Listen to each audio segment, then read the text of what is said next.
Salam saudaraku, berjumpa kembali dengan program Jalan Kehidupan. Kali ini masih tetap dalam segmen Sapa Jemaat di Rumah.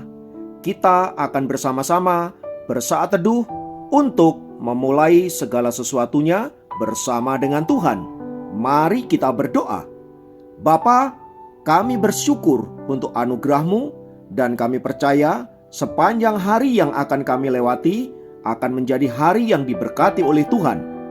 Dan sebelum kami melalui segala sesuatunya, kami rindu firman-Mu yang akan memenuhi kami, supaya kami dituntun olehnya dalam perjalanan kami mengiring akan Engkau. Kiranya berkat-Mu turun atas kami, dalam nama Yesus. Haleluya. Amin. Firman Tuhan kali ini terambil dari 2 Tawarik 20 ayat 15. 2 Tawarik 20 ayat 15 berkata, "Dan berseru, camkanlah hai seluruh Yehuda dan penduduk Yerusalem dan tuanku Raja Yosafat. Beginilah firman Tuhan kepadamu, janganlah kamu takut dan terkejut karena laskar yang besar ini, sebab bukan kamu yang akan berperang, melainkan Allah." Saudara, ayat firman Tuhan di atas berbicara tentang peperangan antara Yehuda melawan Bani Moab dan Bani Amon. Peperangan itu sungguh sangat mengerikan, sebab lawan Yehuda adalah bangsa-bangsa yang besar yang mengeroyok Yehuda untuk dimusnahkan. Dan dalam ketakutannya, Raja Yehuda yaitu Yosafat berseru kepada Tuhan, dan Tuhan kemudian menjawab dia. Tuhan mengatakan agar Yehuda dan seluruh penduduk Yerusalem jangan takut, sebab sekalipun musuh mereka adalah laskar yang besar, namun yang berperang bagi mereka bukanlah tentara, melainkan Allah sendiri. Dan janji firman Tuhan ini merupakan jaminan kemenangan bagi orang-orang Yehuda dan penduduk Yerusalem. Pertanyaannya adalah, apakah janji firman Tuhan itu masih berlaku dalam kehidupan kita orang-orang percaya pada hari-hari ini? Jawabannya jelas, bahwa firman Tuhan ya dan amin dan berlaku kekal untuk selama-lamanya.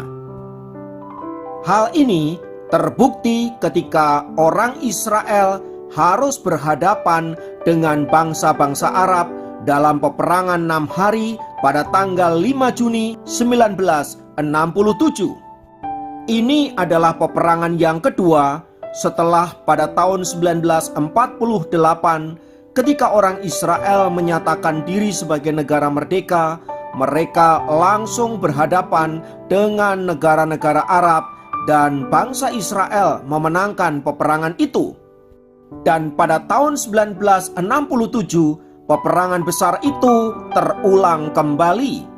Pada waktu itu, orang Israel berhadapan dengan bangsa-bangsa Arab, di antaranya ada Yordania, ada Mesir, ada Irak, ada Lebanon, dan ada Suriah. Negara-negara Arab itu sangat bersemangat memerangi Israel dan hendak memusnahkan mereka dari negeri yang mereka diami. Dari segi pasukan dan peralatan perang, jelas bahwa orang Israel kalah jauh dengan bangsa-bangsa Arab itu. Sebab pada waktu itu orang Israel hanya memiliki 800 tank, sementara bangsa Arab memiliki 2.504 tanks. Dalam hal pesawat tempur, orang Israel hanya memiliki 300 pesawat saja, sementara bangsa-bangsa Arab memiliki 957 pesawat tempur. Demikian juga dalam hal pasukan perang. Orang Israel hanya memiliki 100.000 pasukan, sementara tentara Arab itu memiliki 547.000 pasukan. Sementara orang-orang Arab bersemangat untuk memerangi orang-orang Israel, karena mereka memiliki kekuatan pasukan yang besar dan peralatan tempur yang hebat. Orang-orang Israel justru menggali lubang-lubang kubur untuk mempersiapkan korban perang bila terjadi pembantaian besar-besaran atas orang Israel. Jadi persiapan kedua kubu itu berbeda satu dengan yang lain. Namun di tengah situasi yang demikian itulah, saudaraku, Tuhan bekerja begitu dahsyat dan luar biasa, sebagaimana Tuhan bekerja pada zaman Raja Yosafat. Tuhan juga bekerja pada tahun 1967 ketika orang Israel melawan bangsa-bangsa Arab. Pada tanggal 5 Juni 1967, Israel secara tiba-tiba menyerang armada udara Mesir. Mereka melakukan pergerakan pada jam 7 pagi. Ada 185 penerbang Israel yang menyerang 11 basis militer Mesir dan menghancurkan lebih dari 197 pesawat tempur Mesir. Selanjutnya, pada serangan kedua, pasukan Israel menghancurkan 107 pesawat dalam waktu kurang dari 3 jam. Ada 400 pesawat Mesir hancur lebur dan 26 basis militer Angkatan Udara Mesir lumpuh total. Pertanyaannya, mengapa pada waktu itu Mesir sepertinya mudah sekali dikalahkan oleh orang Israel? Disinilah letak mukjizat Tuhan dinyatakan. Yang pertama, karena pada pagi itu, yaitu pada tanggal 5 Juni 1967, pasukan Uni Soviet yang pada waktu itu bertugas untuk mengawasi perbatasan Israel dan Mesir di Sinai dilarang terbang, sehingga mereka tidak tahu bahwa pasukan Israel menyerang Mesir secara tiba-tiba. Kondisi ini tentu saja tidak kebetulan, sebab dengan cara itu kemudian tentara Israel dengan mudah mengalahkan pasukan udara Mesir.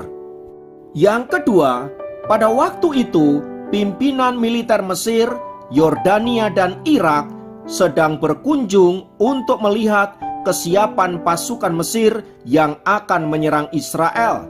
Dan karena hal itu diperintahkan untuk tidak boleh ada penyerangan ke Israel kecuali diperintahkan oleh panglima perang mereka. Hal itu menyebabkan pasukan Mesir tidak bisa berbuat apa-apa ketika pasukan Israel menyerang mereka dengan serangan yang tiba-tiba. Tak berhenti sampai di situ, saudaraku. Peperangan berlanjut kurang lebih selama 6 hari dan kesemuanya itu dimenangkan oleh Israel. Sungguh ini adalah situasi yang sangat luar biasa, dan sejarah dunia mencatat bagaimana Israel menjadi bangsa yang begitu tangguh, bahkan tidak berhasil dikalahkan oleh gabungan 5 negara kuat dengan tentara, pasukan, bahkan peralatan perang yang hebat sekalipun. Apa yang menyebabkan bangsa Israel begitu tangguh? Jawabannya karena Yehova Elohim, Allah Israel, melindungi mereka semua. Dan peperangan yang mereka jalani bukanlah peperangan mereka, melainkan peperangan Allah sendiri. Hal yang sama juga berlaku bagi orang-orang percaya di abad ini. Allah kita adalah Allah pembela. Ia akan membela kita dari musuh-musuh kita. Siapakah musuh-musuh kita itu? Alkitab jelas menyatakan bahwa peperangan kita bukan melawan darah dan daging, melainkan melawan kuasa-kuasa kegelapan, roh-roh jahat di udara, dan penghulu-penghulu malaikat yang berusaha untuk menghancurkan kehidupan orang-orang percaya dengan berbagai tipu muslihatnya. Oleh sebab itu, mari andalkan Tuhan supaya kita mengalami kemenangan di dalam peperangan-peperangan yang kita hadapi, terlebih di masa-masa krisis seperti yang kita alami hari-hari ini. Ingatlah segala cara dapat dipakai oleh iblis untuk menghancurkan hidup kita.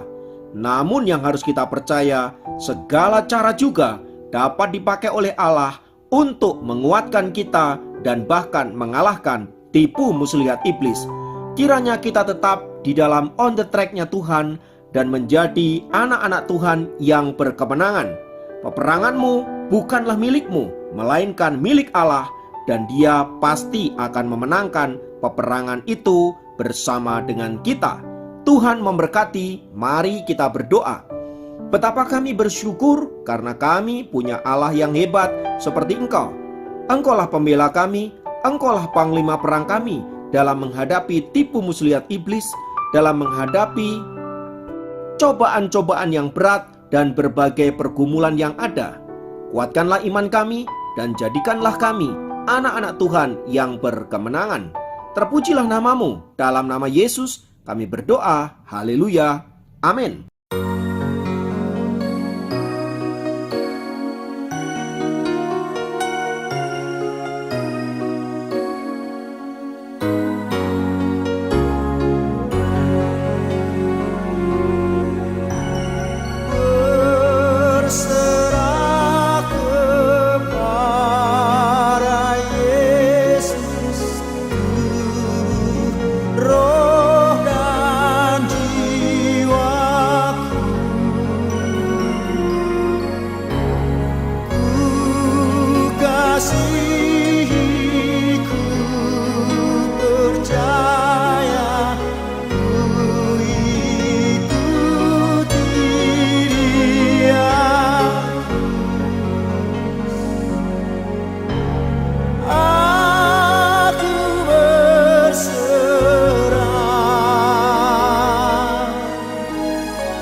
Aku jadi milikmu. Berilah Roh-Mu meyakinkan bahwa